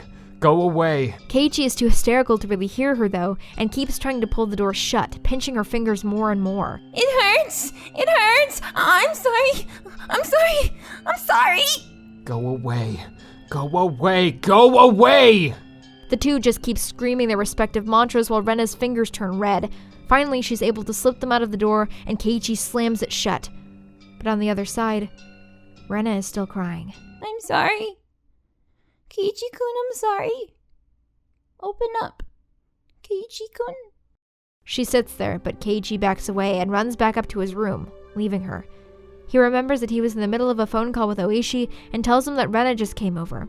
Then Oishi begins to explain what he found in his research on Rena, if reluctantly, by first making Keiichi agree that everything he tells him will be strictly confidential, and secondly by telling him that most of what he found is purely speculation, because as a personal investigation by Oishi, none of what he has is corroborated. Most of what Oishi knows he already told Keiichi, but he did more digging specifically into the incident at Rena's school. However, before he can say, it begins to rain, so Keiichi goes to close his window. While he's looking outside, he's shocked to see that Rena is still out there, looking up at Keiichi's window, mouthing the words, "I'm sorry." Keiichi hears her voice echoed in his ears even after he closes the window, while Oishi screams to respond if he can hear him. So, I think that here, right before the final day, is a good time to sit back and reflect on the good old days. You remember those, right? All the way back at the beginning of this video. Those good times that were filled with cute girls and high school shenanigans. I told you that it was going to get weird. And yet, somehow deep down, I know you didn't believe me. How did we even get here, huh? The descent was so smooth, so gradual that you barely even noticed the slip into madness until it was too late. Because it's not Keiichi experiencing this fall. He's a two-dimensional cardboard cutout of a protagonist. It's you. You're the one reeling over the mystery, caught between reality and fantasy, wondering if you're the one who's gone insane after all. You can't trust anyone, not the friends you've made along the way, and certainly not Keiichi. He's your one link in this world and he's clearly going off the rails. He isn't making rational decisions anymore. Anyone can see that. He, and by extension you, are more likely than not going to meet a horrible end very soon. So, where does that leave you in all of this? Simple, my friend. You're fucked. The next morning arrives to find Keiichi still alive, thankfully, but severely lacking in sleep. He debates skipping school, but also realizes that staying locked up won't solve anything, as Oishi needs hard proof to make an arrest. But with Satoshi's bat and some new knowledge from Oishi, he's confident he can avoid any traps they set for him. Once again, he spends the morning in front of the school practicing his swings. Mion approaches and seems somewhat concerned. She questions him about his newfound love of baseball, but he keeps swinging, trying to get her to leave. When she doesn't, he finally quits and asks her what she wants. Mion has a lot of trouble beginning, but finally, she says what's on her mind. Stop it! Stop that swinging! I want today to be the last day you swing that bat. I'm sorry. Why? It's none of your business, is it? I'm not bothering anyone, am I? Because, Kei-chan, that... That's someone else's bat. You shouldn't borrow it without permission. She's trying to be coy, but Keiichi calls her out and begins to question her about Satoshi. So, is this some kind of omen for Oyashiro-sama's curse?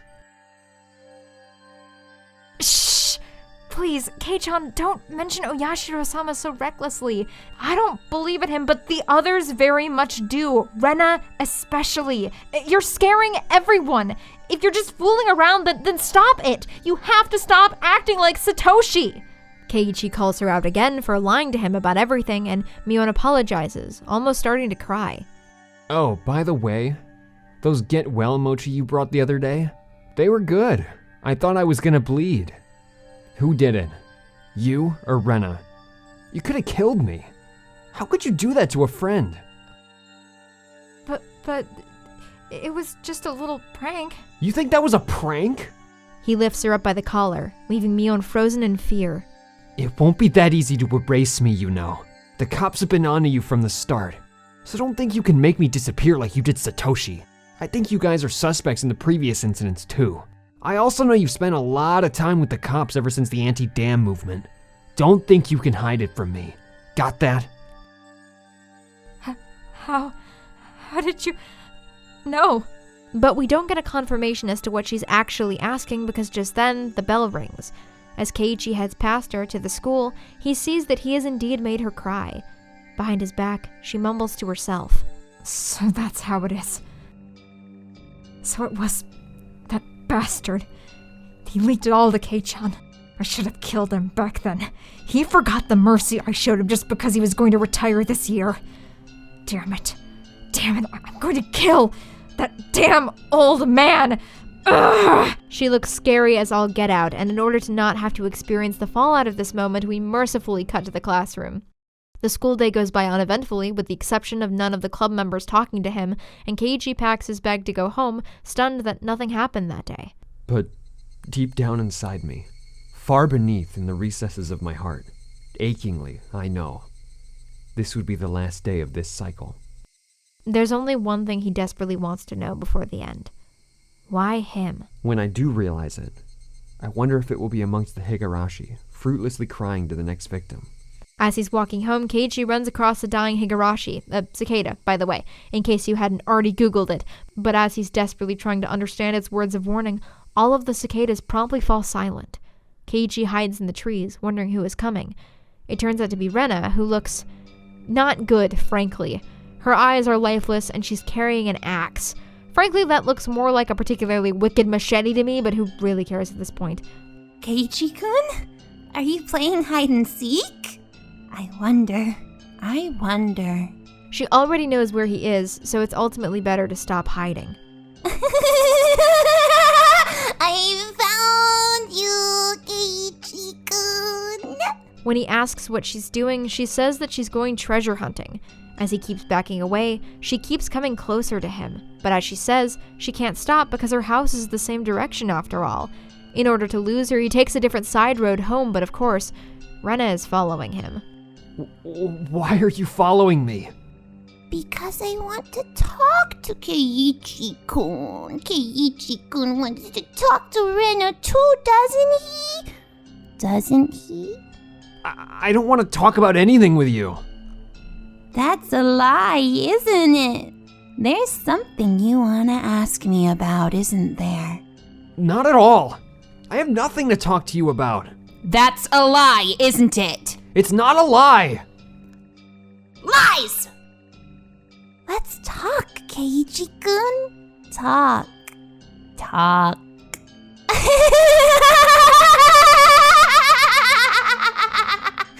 Rena asks him if he's scared, and when Keiichi tries to lie again, she screams. She promises that this time she'll listen, like she apparently didn't with Satoshi. She's still chasing Keiichi down a weird side street as she's saying all of this, which is slowly turning into a forest. I really regretted it when Satoshi-kun transferred out. I thought that if I had listened, he may not have transferred out. I really regretted that. He wonders once again what transferring really means, and he's still running, but is quickly running out of breath.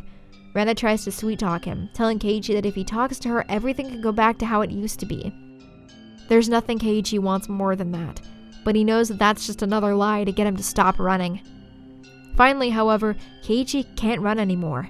He collapses, and though he tries to stand again, Rena is right behind him.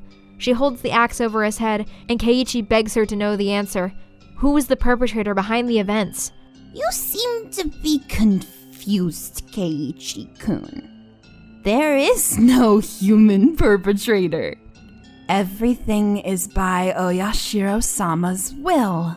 When Keiichi tries to deny the god's existence, Rena asks if he's ever heard someone apologizing, over and over again, to which he freezes. Rena claims that Oyashiro-sama came to her, and that's why she transferred back to Hinamizawa. She seems convinced that Keiichi has met the god as well. I won't let you transfer out. Okay?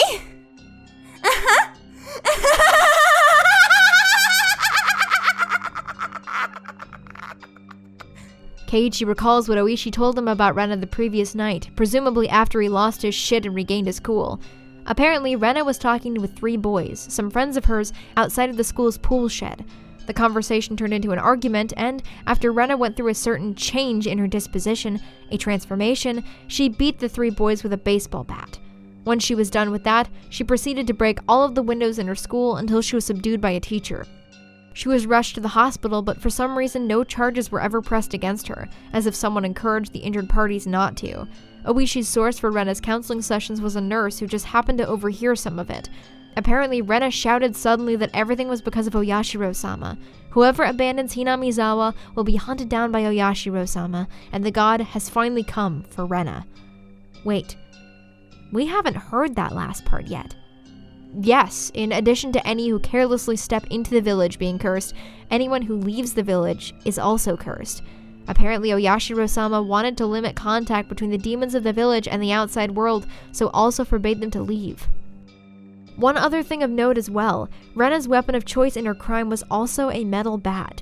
That's 3 teenagers targeted by the curse who tried to defend themselves with a metal bat. Odd. It seems that 2 choices await Keiichi from here on out: undergo a change, just like Rena, or disappear like Satoshi. Back in the present, Keiichi begs Rena to tell him what will happen to her, but all she does is repeat that she will save him. Suddenly, with a surprising burst of strength, he stands and pushes Rena away. He runs wildly, and entirely without meaning to, he finds himself at the dam site. He seems to have lost Rena, but spots 2 adults ahead of him taking a leisurely walk.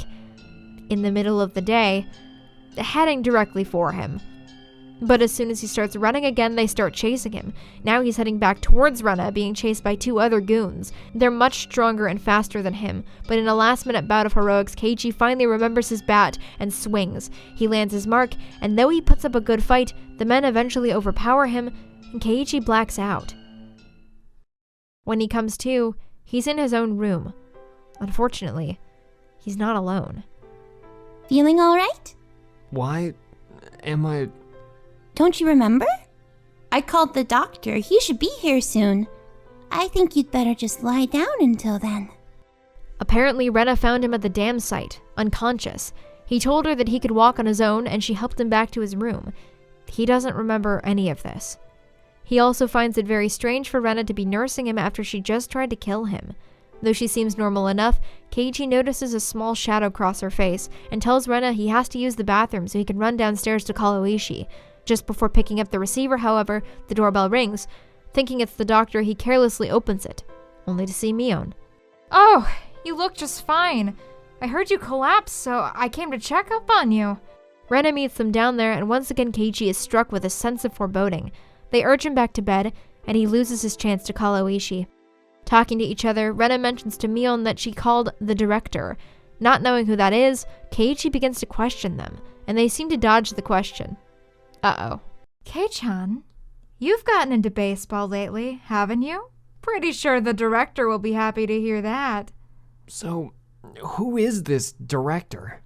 The director is the director. So, who is this director?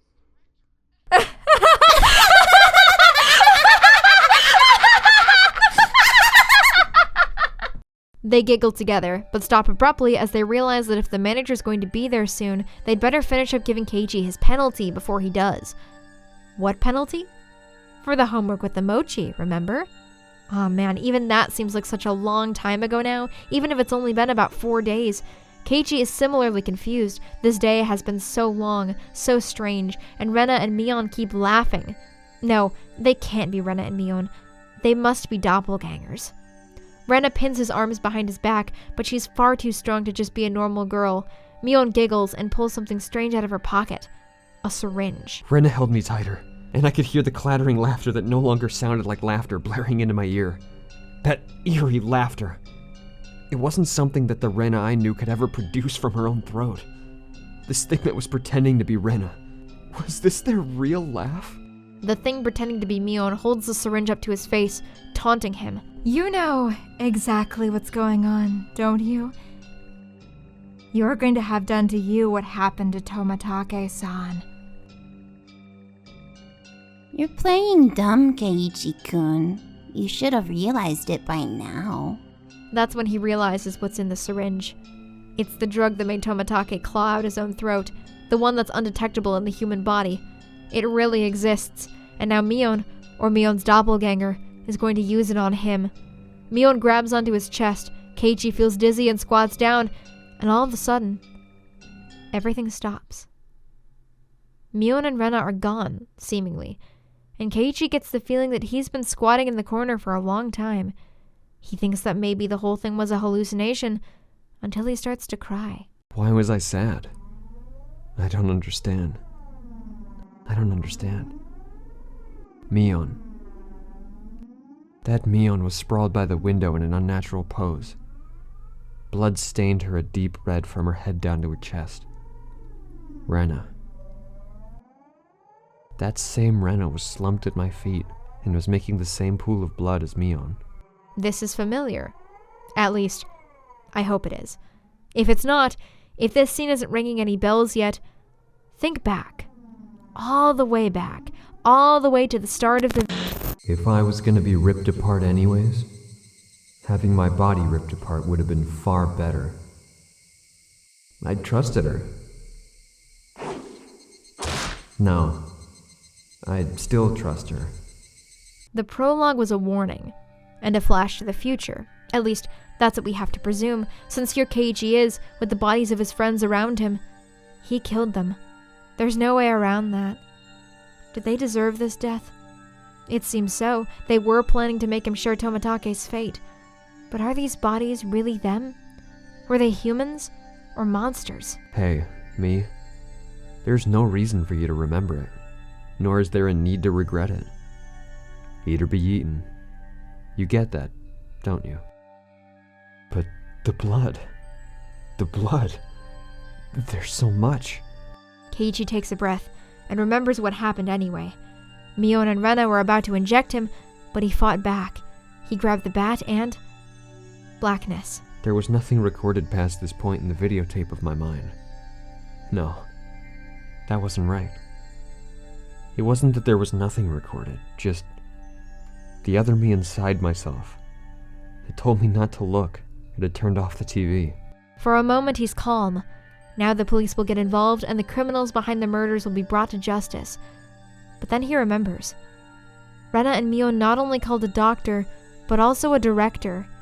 He's still not safe yet.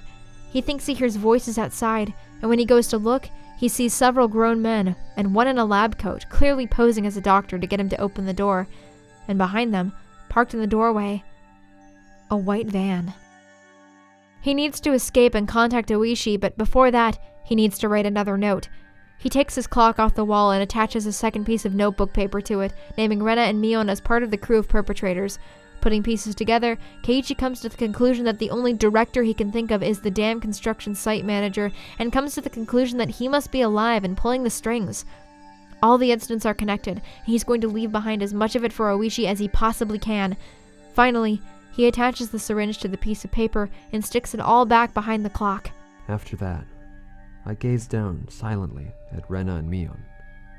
This was probably the last time we'd ever see each other. Rena, Mion. I had really thought All of us were friends. This month was really fun. Keiichi cries and comes to the conclusion that what he felt was real. They must have been friends, and either someone forced them to attack him, or they were possessed by the entity known as Oyashiro-sama. What a silly, dumb idea. Having beaten down both Rena and Mion, I was still debating if they were the real ones or fakes. There was no real or fake. Only the reality that was before me. Rena and Mion were sprawled out at my feet. That was the only truth. I was only trying to twist the facts to my benefit. That I had beaten my friends to death. Rena and Mion are dead, and the guilt of what he's done is finally hitting him. I killed them. I killed them. Rena and Mion. I killed them. The doorbell rings, and Keiichi runs out the back door. He has to survive. He must. But the whole time, all he's repeating to himself is just how sorry he is. For the first time in the story, we cut away from Keiichi. We leave him. We are instead now in the Okinomiya police station, where Oishi gets a call from Keiichi. He realizes quickly, based on the erratic tone of his voice and his loss of composure, that he's in a lot of danger. He gets some colleagues to head over to the payphone he's calling from, but it'll take 5 minutes, and he's afraid that will be too late. Oishi decides to go himself. Hello? Oishi-san? Hello! It's all right. I can hear you loud and clear.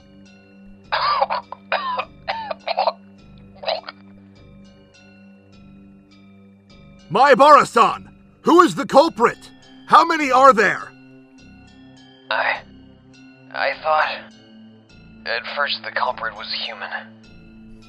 I thought that the culprit was a person, and not Oyashiro-sama's curse. Up until right now. But I guess in the end... I guess Oyashiro-sama does exist. No. He's here. Oishi screams for him to turn around and tell him who's behind him, but it's that moment that Keiichi stops responding and Oishi realizes what's happening. Keiichi is clawing out his own throat. All that's left is hacking and coughing, and one phrase repeated over and over again.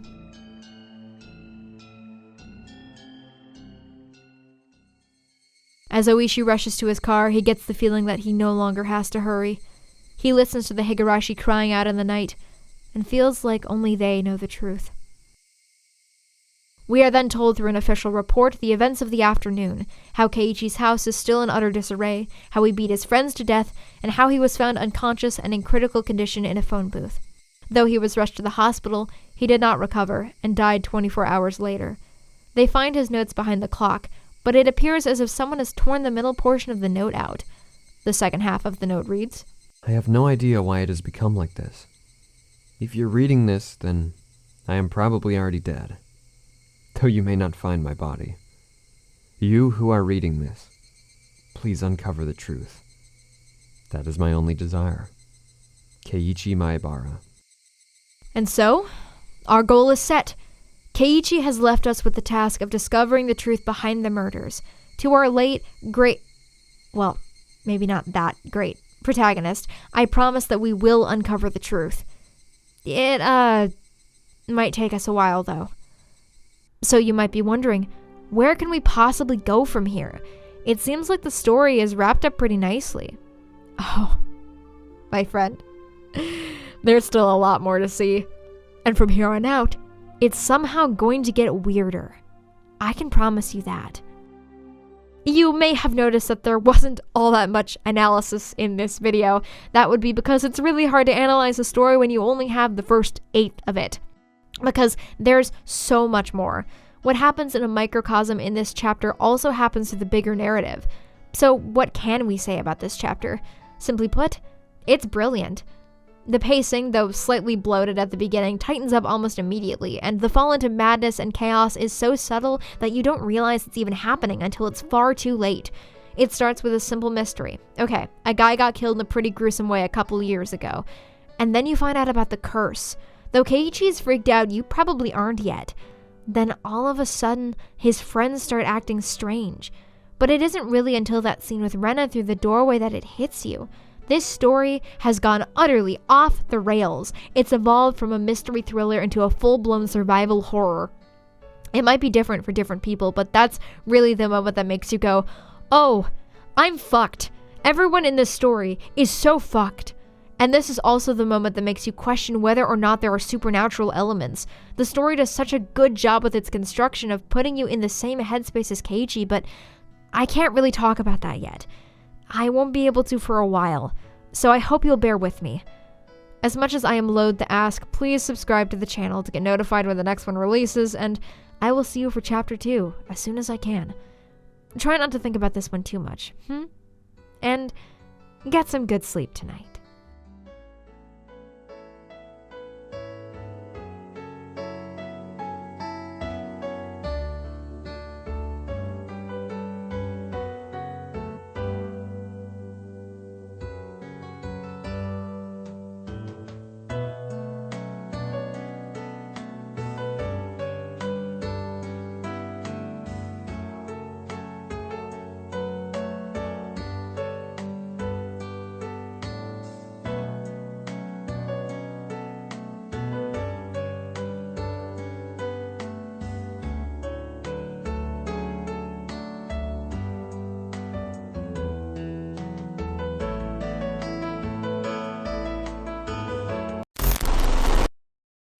I have no idea why it has become like this. Exactly.